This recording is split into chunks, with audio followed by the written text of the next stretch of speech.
afternoon, Louisiana, and welcome to another edition of Bayou Bets for Monday, April the 17th in 2023. Zach Ewing with Jim Derry here to take you through the next 30 to 45 minutes or so in the sports and sports betting world. Lots to talk about. The local teams' seasons are over, the Pelicans and the Saints. Or are they, Jim Derry? Maybe we have another local team to talk about, at least that you'd like to talk about. Coming up in rant. Save it for later. Don't give away the surprise just yet. That is what we call in the business a teaser. Yeah. What we would like to call in the business is a plea is for you to subscribe to the Bayou Bets YouTube channel. If you're on the Bayou Bets YouTube channel, we thank you. Hit the subscribe button, sign up for notifications. If you're not, head on over there. Either during the show or after the show, you can check us out live. Give us a subscribe there, add to our growing numbers, and we would appreciate that. You go back and watch people painting their faces and getting all kinds of predictions wrong. All sorts of stuff. Jim will have some wild and crazy takes like soccer is boring and, things like that. What's soccer? Yeah. Just wait till the Champions League final. My Can't wait. Man City about to eliminate Bayern Munich this week. It'll be great. You mean before we lose all FC Richmond didn't make it? AFC Richmond? No. Although Wrexham, if you watch Welcome to Wrexham, they're having a good season. Not to spoil next season. I thought Ted Lasso's team was going to. Sam Adebayo is pretty good. Yeah. Well, it's a fun show. All right, the headlines that we do have today. The NBA playoffs began this weekend with 8 game ones, and there were upsets all over the place. The Milwaukee Bucks lost. The Phoenix Suns lost. The Memphis Grizzlies lost. We'll talk about which one of those are for real and which ones might last through the whole series. We're going to talk a lot of NFL draft. Bryce Young looks like he is by far and away going to be the number one pick. Also today in the NFL, the Eagles gave Jalen Hurts a huge contract. What a joke. A huge contract. So we can talk about that and how that affects the landscape in the NFL. The PGA is on its way to New Orleans for the Zurich Classic starting Thursday. We'll talk a little bit of PGA. And the Stanley Cup playoffs. Who's your pick in the NHL world? I know we don't talk about that down in the Bayou too often, but they do start tonight. Boston Bruins. That's probably a good pick. Ted Lasso is better than soccer. Yes, all right. You are absolutely correct, sir. Ted Lasso is soccer, okay? Horace is here. Ted Lasso knows as much about soccer as I do, and it's still a great show. I'm not even talking about Jason Sudeikis. I'm just talking about Ted Lasso. I agree that it's a great show, but part of the reason it's a great show is because it's a great sport. No. Our poll question. Of course, I wish somebody would bring me a cookie every morning. So yeah, that would be great. Biscuits with the boss, huh? Yeah, absolutely. If you ever move to the same town as me, we'll get that going on. No, we won't. Our poll question for you today is: I forgot to do it. Sorry. Yeah. The NFL draft. Which position will the Saints draft first? The odds say defensive lineman is the favorite. We'll get to these later, followed by offensive line, followed by wide receiver and tight end. So those are your top choices. Wait a minute. Is that really what our responses are? I thought there's going to be running back in there too. I promise. So there'll be 5. There'll be offensive, defensive lineman, wide receiver, tight end, running back, or other. I mean, because they need a running back. That's just my opinion. But since I'm doing it, I get to put that in there. They do need a running back, but they're not taking one with their first pick unless Bijan Robinson drops, which is not. We'll see. We'll see. I mean, we didn't think Anthony Richardson would go in the. Oh, gosh. I mean, you asked me 3 months ago. I wouldn't say Anthony Richardson would go in the top 2 rounds, but that's was before changing. He hit the ceiling from his ass on his. How did he do it? I want to hit the ceiling with my ass. I mean. No. I don't think you're understanding the physics of this here. Sitting on his ass, he hit the ceiling of the. Oh, I thought he hit the ceiling with his ass. That would be really impressive. I mean, if he could do that, then I could see why he'd be in the top 3 picks. If he could do that, Cirque du Soleil would draft him with the number 1 pick. Well, maybe he should go to Cirque du Soleil because he'd probably be better in that than he's going to be in the NFL. Wow. All right. We'll talk NFL draft and odds at our partner Caesars Sportsbook a little bit later in the show. We're going to start with the NBA. The playoffs continue tonight with a couple of game 2s. the 76ers, and I guess you could throw the Celtics and the Nuggets in here. Those are the three teams that really look the part among the favorites. Just no reason to believe the Nets can challenge the Sixers in that series. The interesting one tonight, Warriors and Kings. Kings going for that 2-0 lead in a series. They were pretty heavy underdogs despite having home court. Yeah, and they're still getting disrespected as underdogs at home, and they won the other night. There's no way the Kings can win again. No way they can do it again. Go ahead, bet the Warriors. Go ahead, El Rey. Go bet them. Go ahead, go lose your money. One thing I just don't understand is people are missing the fact that the Warriors were 11-30 on the road this year, and Sacramento is a really tough place to play. They're also missing they're also missing the Kings do this all the time. That's what they do. That's who they are. I mean, 21 threes isn't who anyone is, I guess, but to say that they can't do it again is ridiculous. That's what they do. They shoot them, and they score. I mean, would you be surprised anytime you watch the Kings and 125, 130 points are scored? No, they're going to give up a ton of points too. It's just what they do. Mike Brown has even said, like, hey, I don't care if they score on us. We're going to get the ball out of the basket and go score back on them and make them do it again and make them do it again and make them do it again. And it worked. And they do it. I mean, we'll see. Look, I think that I've been saying that the Kings were underrated. I got them at 75-1, which do I think they're going to win the NBA championship? No. But if they played it 75 times, I think they'd win once or twice. I think that's of course, that's not what they are now. I don't remember what they are. What are they now? 25-1 or 23-1, something like that. They're higher than that, but let's. We have we get the odds. We have an odd slide. It's not on here, but they're further down than that. Let's see. Well, when I got them, and it wasn't that long ago. I got them at like 6 to 8 weeks ago, and I'm like, I was still trying to figure out why are they 75-1. They are 28-1 now. Okay, 28-1. So I mean, that's still absurd in my opinion. I still think there's value because if they get past this round, I think they're in decent shape, especially if the Lakers end up beating the Grizzlies. I still don't think they're going to, but if they do, I mean, the Kings are going to beat the Lakers. That's what I think. So we'll see. I mean, everybody's on the Lakers bandwagon. Their prices are absurd, but I got a little confession to make. I had to give up the NBA for a couple of days. I was very busy this weekend. I had a lot going on, so it was either golf or NBA in the little bit of viewing time I had this weekend, and I chose golf. So I didn't watch a whole bunch of the NBA. I didn't get home till late last night, but when I did get home, the Nuggets were putting it to the T-Wolves, and I turned it on right when they had this little mini fight, I guess, a little scrappage going on between Brown and Anderson. And, that was kind of silly. But at least they were sports about it after and shook hands like after they took the 5-minute break to review it and decided that do you really need a 5-minute break to decide you need a flagrant one there? Okay, let's move on. Anyway. I think the Nuggets are lucky the Timberwolves coughed up that lead against the Lakers because the Timberwolves look like they're just happy to be there. I mean, that series is going to be. I don't even know if they're happy to be there. They're a mess. They're a mess. The Nuggets are going to destroy them. Meanwhile, we look at these Western Conference odds, and to me, at least in this first round, the West is where pretty much all the intrigue is.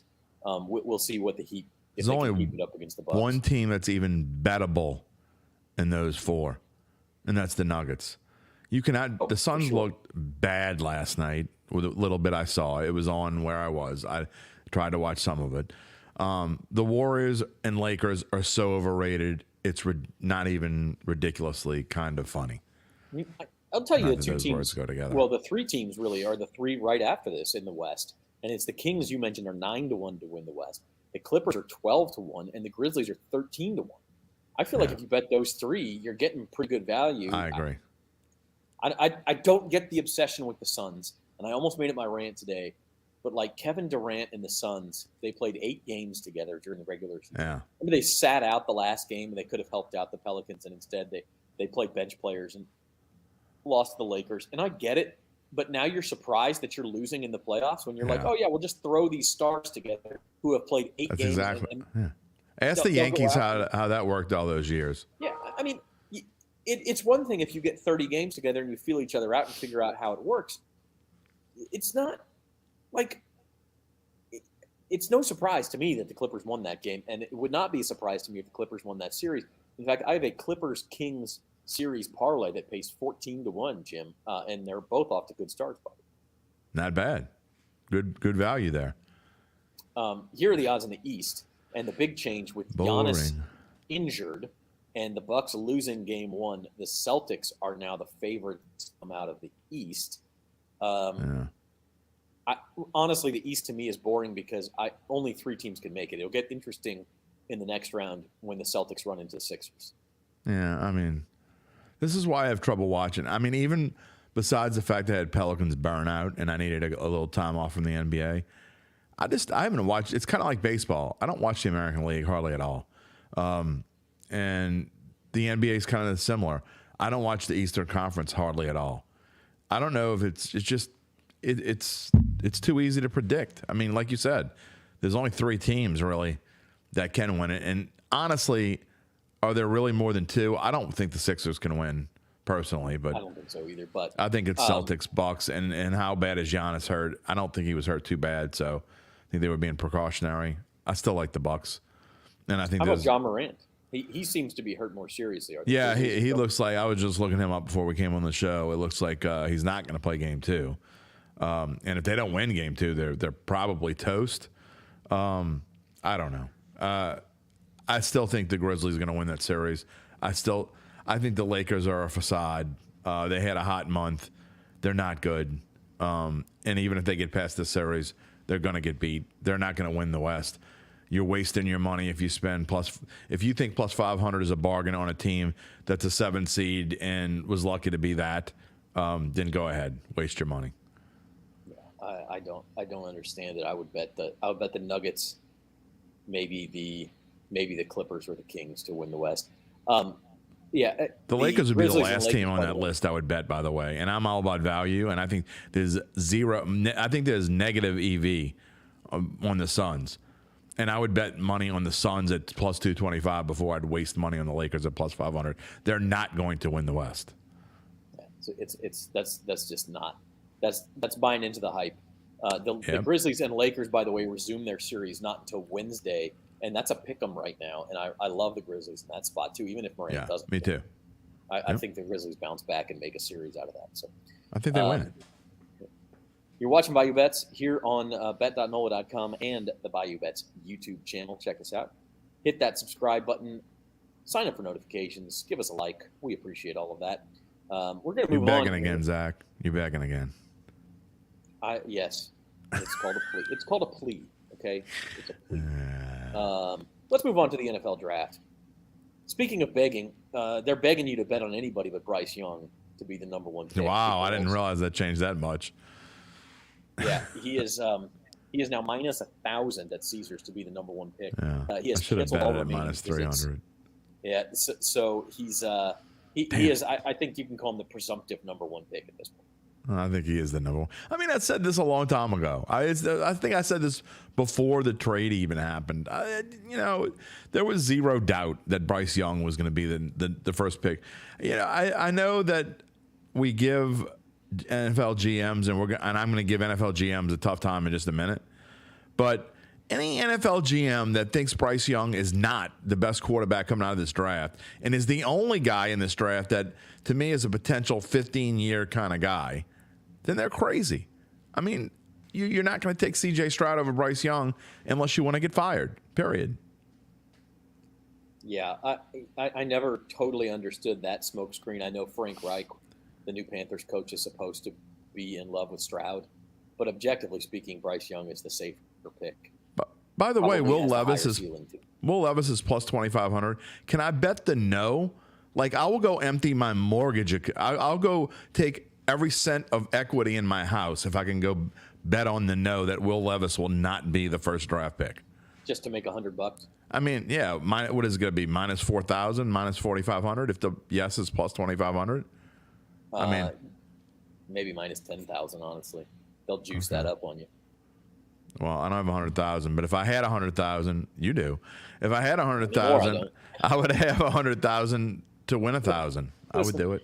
I just signed on for a new air conditioning system and a Mm-hmm. trip to Disney World and Universal this week. So Yeah, I don't have 100,000 anymore. I have a new air conditioning system right above my head, or either that I was gonna have to keep working in the den, and the wife was probably gonna kick me out and make me work in the backyard. So yeah, that 100,000 is spoken for. yeah, okay. But yeah, maybe we'll win some more. Where this draft gets interesting with the odds, by the way, is when we go past the number one pick. So number two, you figure, okay, if Bryce Young goes number one to the Panthers, the Tex pick at number two, they need a quarterback. So C.J. Stroud seems like the logical pick. But the odds will tell you that they may be leaning in different directions. There's a possibility of a trade here. I mean, Will Anderson's only plus 220. Tyree Wilson, Texas Tech linebacker, shooting up the board. It's interesting. I don't know. I don't want to say who cares because I don't want people to stop listening to us because he said who cares. Let's don't read his stuff. I mean, it's all you said it last week. The NFL draft is complete speculation, and if anyone wants to tell you they know what's going to happen, they're lying.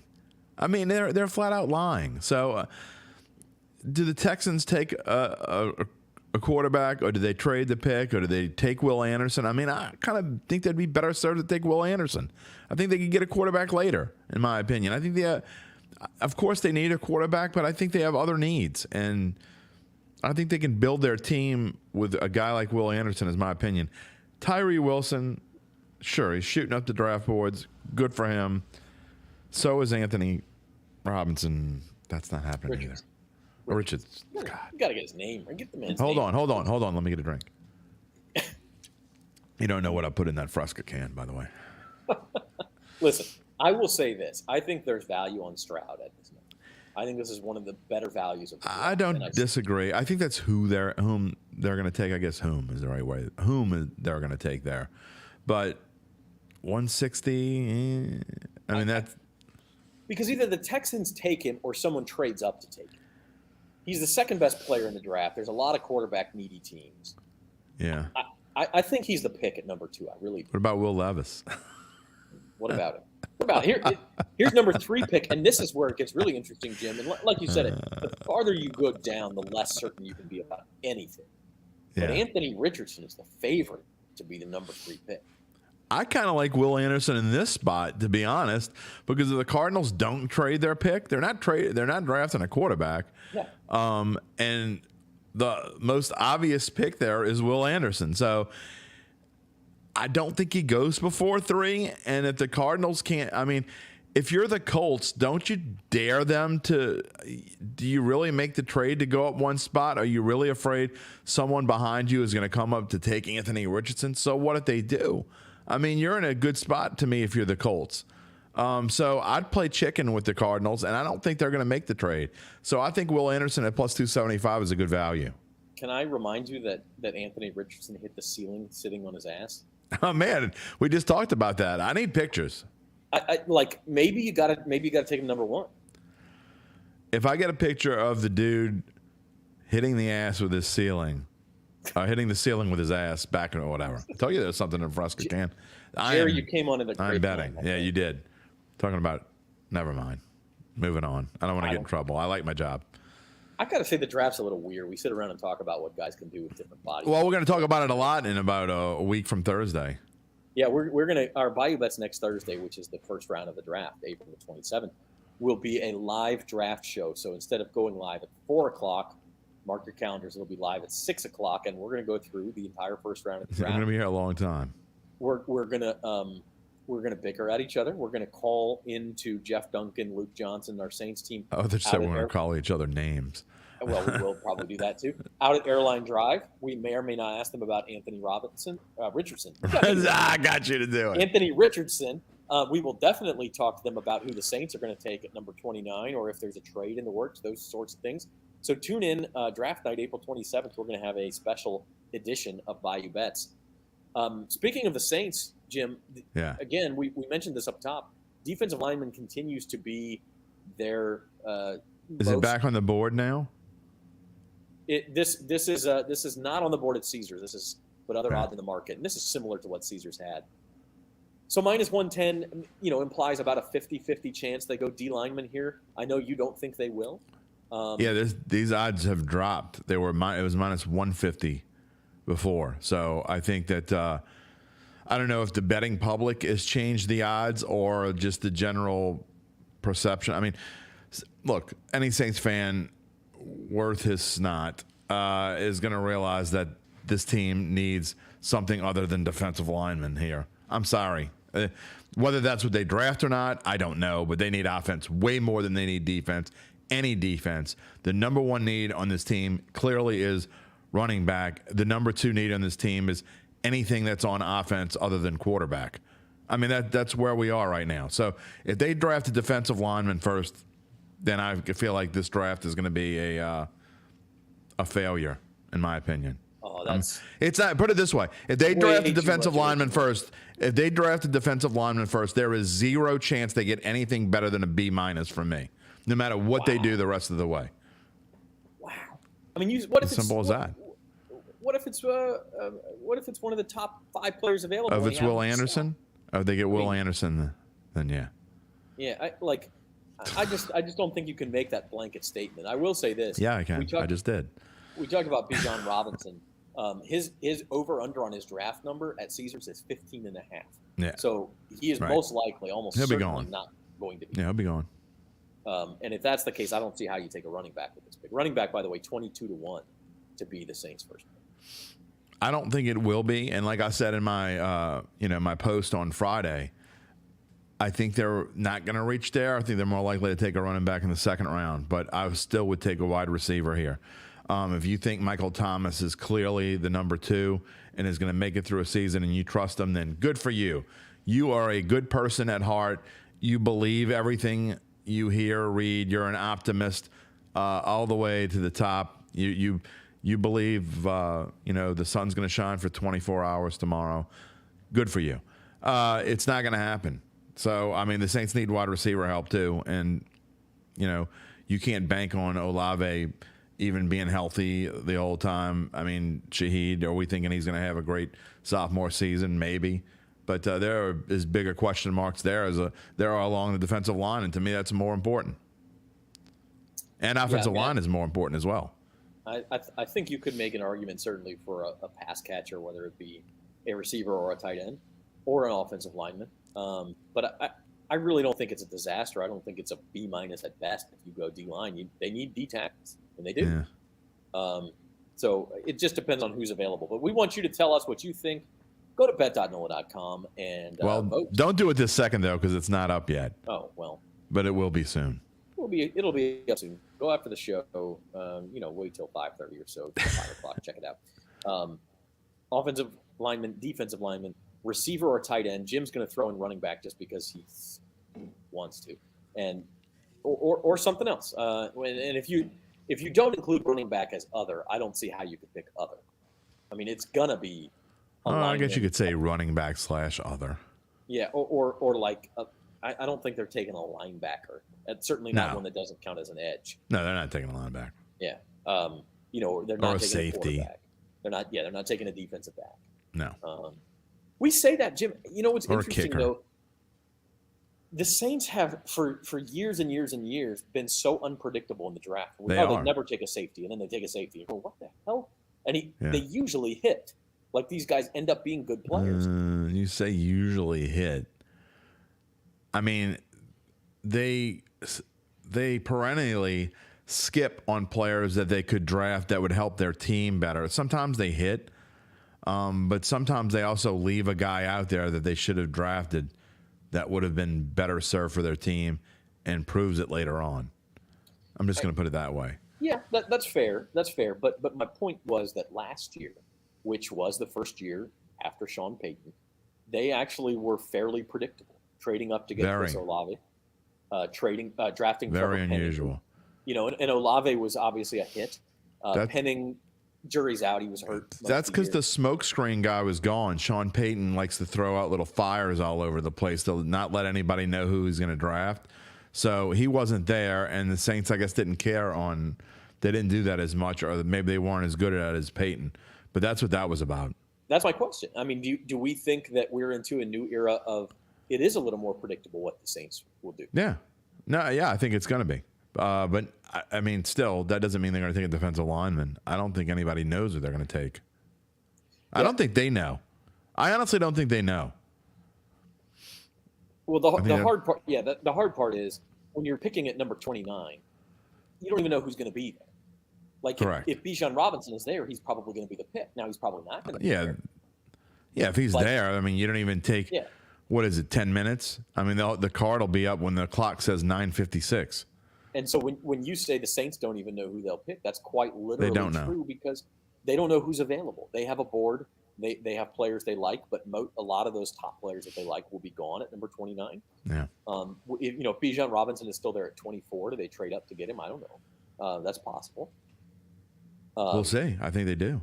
It depends on how much they like the guy or who else is still on the board. But yeah, don't be surprised if they make trades. And don't be surprised, actually, even though they traded to get up into the first round, it wouldn't be the shocker of shockers if they traded back down and got out of the first round either. I know that would be a bummer for Saints fans, but the Saints have been known to make lots of trades on draft day throughout the years. So it wouldn't be a surprise at all if they traded back out of the first round. No, although the fact they traded in means there's something they want. Yeah, I mean, if you can pick up a first rounder next year plus another second rounder this year, maybe long term that's a better play. I will say, I think and we'll talk about this more over the next couple of weeks. I think the Saints are still very, very much in win now mode, and so it would surprise me to see them trade for too many future picks. Like I think they want guys. Yeah, I agree. I think, but again, it's a crapshoot. I don't think any of us know, so we'll find out soon enough. Certainly. And speaking of Thursdays, this Thursday, the Zurich Classic of New Orleans is the PGA Tour stop. And if you didn't know, it's a team event. I'm not really keen on the team event. I don't know. Yeah, I don't like it either. I really, if this was a stroke play event, even if it was not an elevated event and it didn't draw a really big crowd, I'd be more likely to buy tickets and go. I think, let's say of these names down here, let's say even half of them were in the event. I'd go watch Patrick Cantlay, Colin Morikawa, Sung J M, and Tom Kim lead a field. Like even if you don't have a Scheffler odds from? These odds, I believe, are from DraftKings. They're a lot different at MGM. Yeah. The other thing is with the team event, you're only talking, 66 teams, 70 teams, and so like Burns and what's his name? Billy Horschel are not even on this top four. They are 18-1. They're the next. Okay, they were 11-1 at MGM. They were number 3. So. Again, I don't like Burns and Horschel. That's not where I would go. I kind of like Kim and Kim. That's Tom Kim and Siwoo Kim. I think that's Kim squared. Just call him Kim squared. Yeah, Kim squared. Or kimchi. Yeah, ever had kimchi? I have. That's gimchi actually, but I'm making. I'll give you another one at 22-1. How about Kurt Kitayama and Taylor Montgomery? I just don't. I mean, every time anybody picks a favorite in golf, not every time, but way more likely than not, you think the favorite's going to win, and they don't. And I mean, all I heard yesterday was that they were promoing the Zurich Classic yesterday. I mean, Schauffele and Cantlay? Who's going to be able to beat these guys? Well, you give me the field. I'll take the field. Well, I mean, come on. Honestly, at the numbers, I would rather have Morikawa and Homa at 850 than Schauffele and Cantlay. I mean, who knows? It's a team event. Anything can happen. The reason why, Burns is going to be getting the LSU chance. So, you got a Gator and a Tiger together. Sounds like a bad joke, but we'll see what happens. I think that's who I like. Burns and Horschel. I just don't. They've been here a lot before and not done great. I just don't see why that would change now. Schauffele. Well, I'm gonna go through some things. Tomorrow's the day that I really spend looking at golf. So, Schauffele and Cantlay are the defending champions and clear favorites here.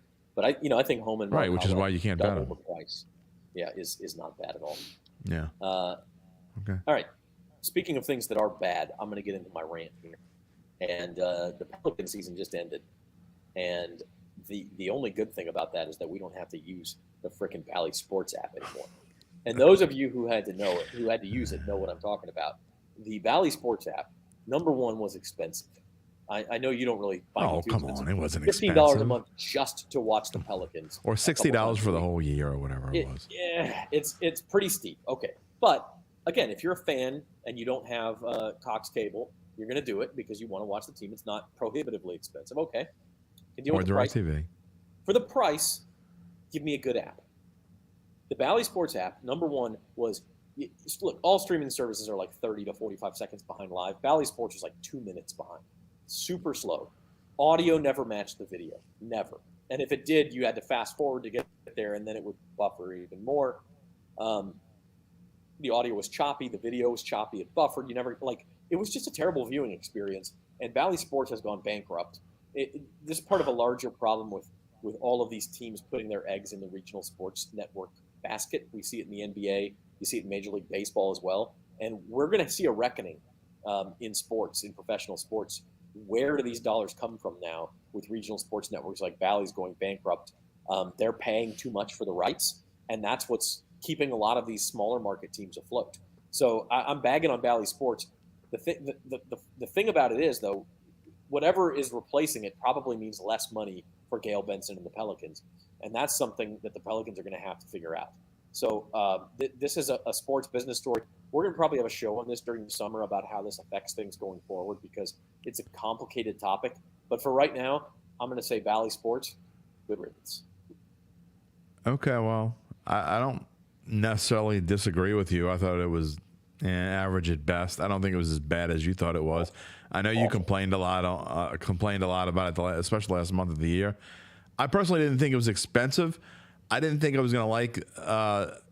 Well, I mean, I have YouTube TV, so I have a problem with them. You know, now we don't have MLB Network either, so I mean, they couldn't get it together, and so I did have to buy Bally's. I actually split it with my son, and we split the cost. But I didn't think it was that expensive. But I don't know. I didn't think it was a great app. But well, if you split the cost, that sounds like a great deal. Well, we talked. No, I mean, even if I had to pay full price, I would have. I mean, and I wouldn't have bitched about it either. I thought it was fine. But you know, one thing that Robert Young talked about in our pre-production is they have a lot of issues, obviously, because you know you go look and they're still asking you to sign up to watch Pelicans games on the app.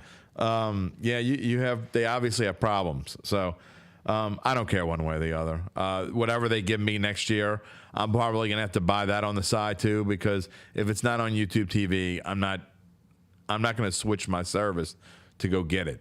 And I'm happy with YouTube TV, which is a whole different show.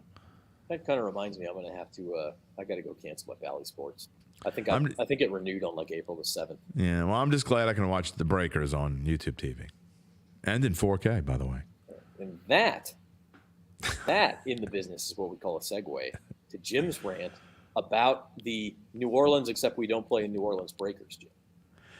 Yeah, to steal a line for Bob Uecker, if you haven't noticed, the New Orleans Breakers are back, and judging by the attendance, you haven't. It's good stuff. I mean, I enjoyed it. I got to say, look, I don't know if whoever didn't watch the game last night, the Breakers won 22-15. Now, I know most of you were probably watching the NBA and whatever, blah, blah, blah. But it is still football nonetheless, and, people can make fun of the USFL and the XFL all they want. But it's been enjoyable so far. The XFL, I think, has been. And the USFL, I think, can be just as enjoyable. They have a lot of the same. It surprised me that they had a lot of the same players that they had last year come back. And they also had players that made it to the NFL. I can't remember how many they said, but it was quite a few, including Cavante Turpin, who was an all-pro returner for the Dallas Cowboys last year. He came from the USFL last year. So these guys have a decent amount of talent. There's a new coach in John DeFilippo, who I hoping to get on Datitude pretty soon. And yeah, I get that they're playing in Birmingham and it's hard to follow them. They are working toward that. They're doing it the right way. To me, unlike the XFL, who is probably putting a little bit too much money of their own money into these things, I think it's going to end up biting them. I think the XFL is actually the one that goes by the wayside first. I think the USFL is in it for the long haul because they're doing it right. They have expanded from just playing all the games at Birmingham. Now New Orleans and Birmingham are located in Birmingham, and two teams at each site. I think Canton is one. I think Houston is another. and I can't remember the fourth location, but there are 4 different locations that they're going to play and hopefully be able to expand to home teams next year. But I think it's worth watching. If you watch the Breakers defense, they had an excellent defense. They had great special teams. They had a block punt last night. Pittsburgh ended up having a punt return for a touchdown. It's good football. It's good football. It's not the same as the NFL, but I think there are a lot of things the NFL are going to take from both the XFL and USFL that will make football better in the long run. So give it a shot. Breakers play this week. I think they play Saturday, but I need to check that. I know it's on NBC. Huh. Oh. That's how I feel about soccer. We were talking about spring football. Oh, listen. That's how I feel about soccer.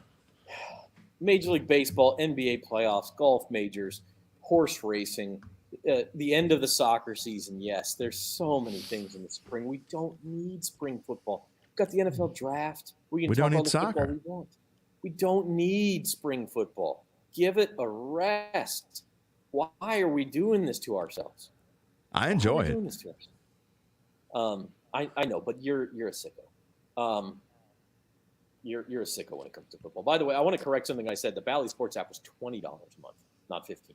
$20 a month to watch the Pelicans.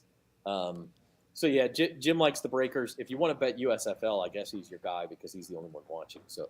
Well, I didn't do daily best bets, but I did like the Breakers -5 last night, and they came through. And I liked the under as well, and both hit. I should have gave it out to the customers, to the people, but I did not. So. All right, real quick, tonight's games. What's your favorite bet? Oh, I don't know. I don't think you can touch a 10-point spread to me. I like the Kings, and I know people won't. I don't know. The money line, I guess, is somewhere around even. I think the Kings win again. We talked about how the Warriors just have been bad on the road, and John Q. Public and Aunt Mabel are going to be all over the Warriors. They're only 2-point favorites, and they lost game 1. There's no way they're going to lose game 2. Okay, well, go ahead and bet it if you want. But I'm going to bet against the public almost every time, and certainly in this case, I think Sacramento wins again tonight, and I think Sacramento wins the series.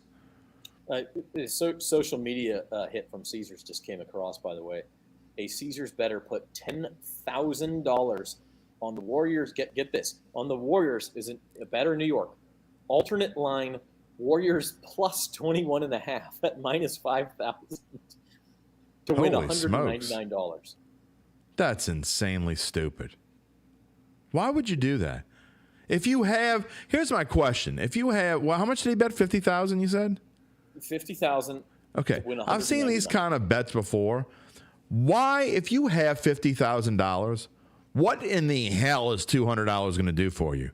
Why would you risk $50,000 to win 200? I wouldn't risk $50,000 to win 200 that the sun's going to come up in the morning. You know what one of my favorite movies is? Office Space. You know what one of the best scenes is when they look up the definition of money laundering? I don't know why that just popped into my head. But I guess you could call it that, but we saw one, and I can't remember. What was it, Zach, that someone bet something like that and lost earlier this year? They bet like $100,000 to win like 100. I'm not exaggerating. It happened. And they lost. Look, the reason it was earlier this year. Because -5,000 is not a fair price for that, and that's nothing against our partners and Caesars. Any book does that. It's not. The Warriors could lose this game by 22 points. Well, anyone could. Think about it. If you say you're losing by 18 at halftime, which is probably, it's not likely, but it's possible. Then you go in the second half and it's like meandering around 23-24, and you pull your starters in the fourth quarter. I mean, and no one plays in the fourth quarter, and it just goes. I mean, it's easily could be. You're not winning any money. If you have $50,000, $200 is nothing. -5,000 is an implied probability of 98.1%. I just don't know why anyone would do it. Like, that's you're saying that there's only there's a less than 2% chance they lose that game by 22. This is the NBA. And again, I'll remind you, the Warriors were 11-30 on the road this year. They can get blown I'd much rather bet the Kings alternate line of -21.5, whatever it is, and put $10 on that. 3,500 or whatever it is. Exactly. I actually I like the Clippers plus 7.5 tomorrow night as probably my favorite bet this week. I think the Clippers are going to at least keep that game close again. I don't think the Suns are not, again, they're not cohesive enough right now to go blow a good team out. I just don't think they are. I don't disagree. But if I had to pick one tonight, I'm actually taking Nets plus 10.